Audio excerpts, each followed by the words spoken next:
In this next section, we're going to talk about systems, but also how systems can work alongside matrices. So if you remember, a matrix is just a rectangular array of numbers. In other words, that means we've got rows and columns. And it's typically often named by a capital letter. So this would be examples of matrices. And so we can write a system of equations as a matrix in one of two ways. We could take just the coefficients from our variables and put those in a matrix. We call that the coefficient matrix.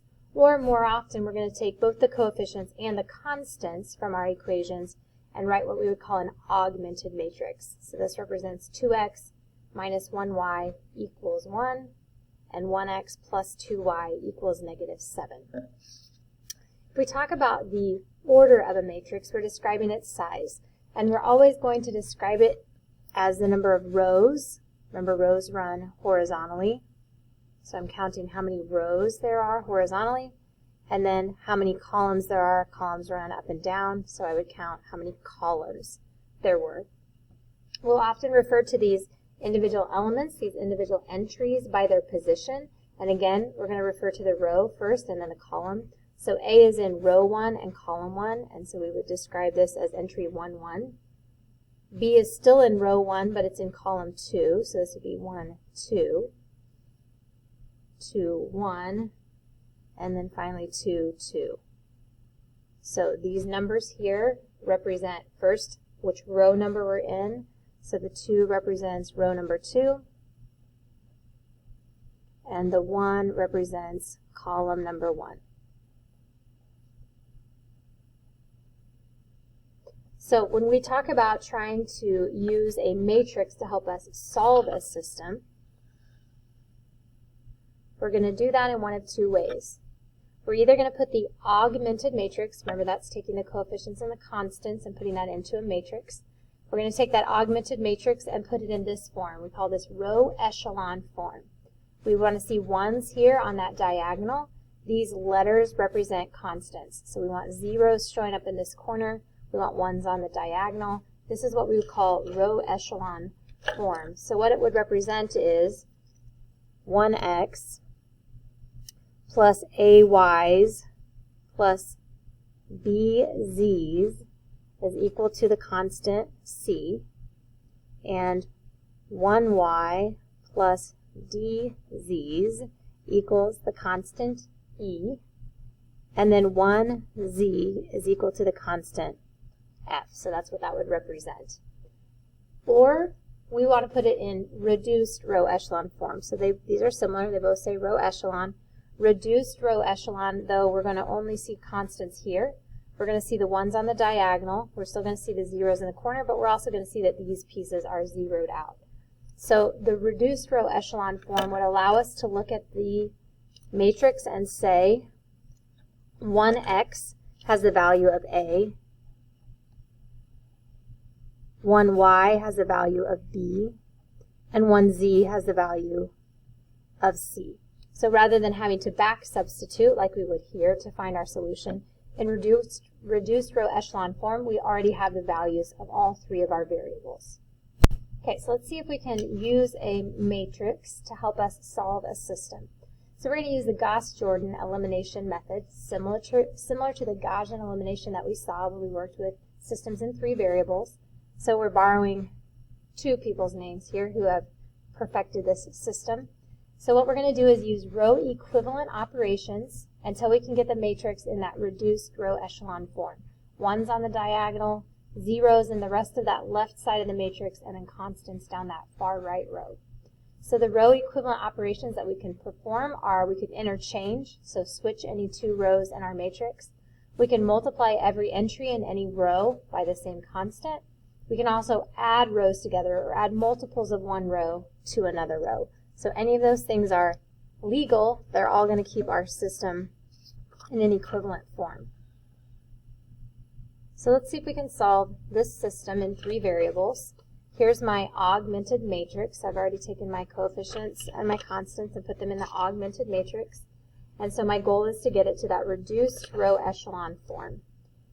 So here's the first thing that I'm going to do. I'm going to switch rows 1 and row 2 because I want to end up with this 1 up there in that top left corner. So I like to make some notes to myself. I'm going to switch row 1 trade row 1 with row 2. And so that's going to give me this new matrix. So I now have 1, negative 2, negative 10, and negative 6. 2, negative 1, 4, negative 3. And then I'm leaving this bottom row the same. So I used one of those row equivalent operations. I just switched my first row and the second row, and that's because I like this 1 in the top right corner. The next thing that I'm going to do, I think I want to try to zero out all these numbers underneath the 1. So if I took row 2 and I subtracted 2 times row 1, so if I took row 2 and subtracted 2 times row number 1 and made that my new row number 2, show you what that would look like. So this is going to be my new row number 2. I'm not going to change row number 1. So let me keep row number 1 the same.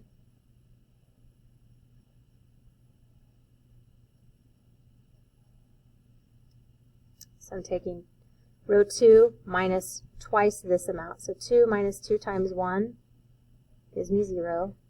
Negative 1 times 2 times negative 4, or sorry, 2 times negative 2, so I'm subtracting negative 4.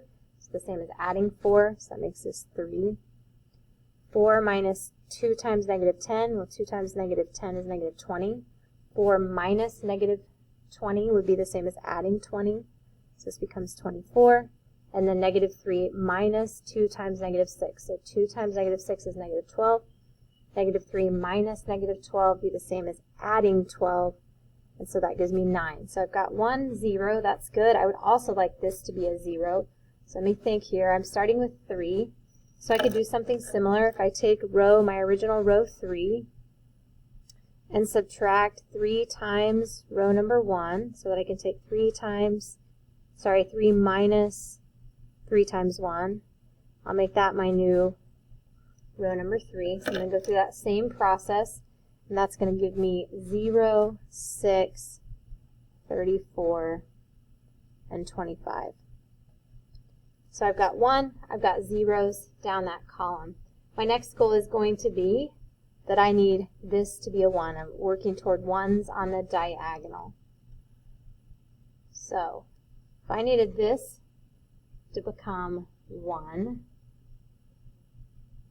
well, I could just divide it by 3, which would be the same thing as multiplying by a third.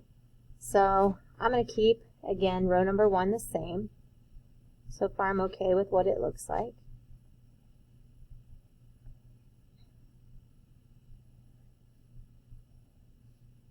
I'm going to take my row number 2 that I have now, and I'm going to divide it by 3 to come up with a new row number 2, so that I've got the 1 here where I want it.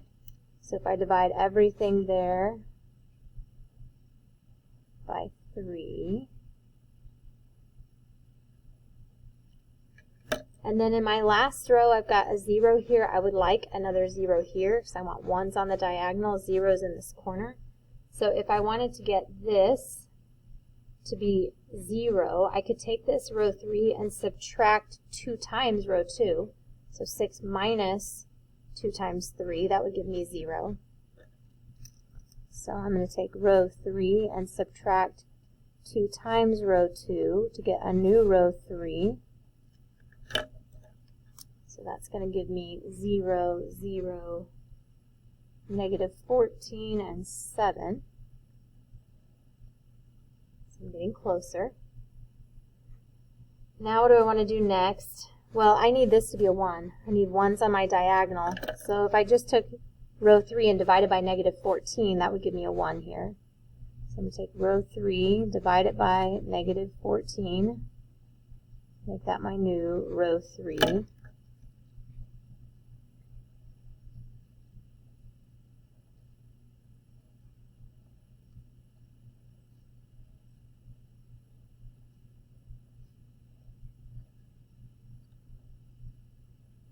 This is going to give me the fractions. This is going to be negative 1/2.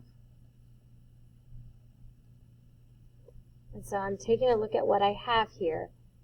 I actually could stop at this point. I am in row echelon form. I have zeros in the corner. I have ones on the diagonal. So I could take these three equations that it's equivalent to and use back substitution.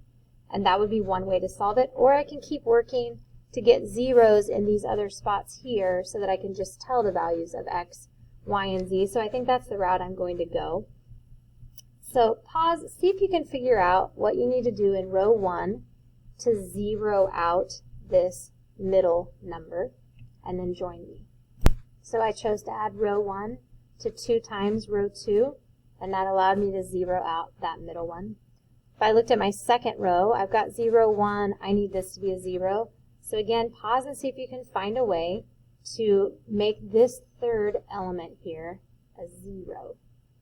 So I chose to take row 2 and subtract 8 times row 3 so that I could zero that out.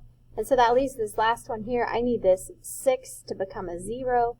And so one way I could do that is take row 1 and subtract 6 times row 3 and make that my new row number 1, which gives me reduced row echelon form. And now I can see that x is 3, y is 7, and z is negative 1/2. I've found my solution. So here's kind of my process each time.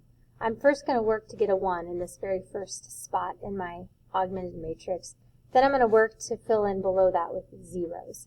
Then I'm going to work to set my last row up as 0, 0, 1, and then some constant value.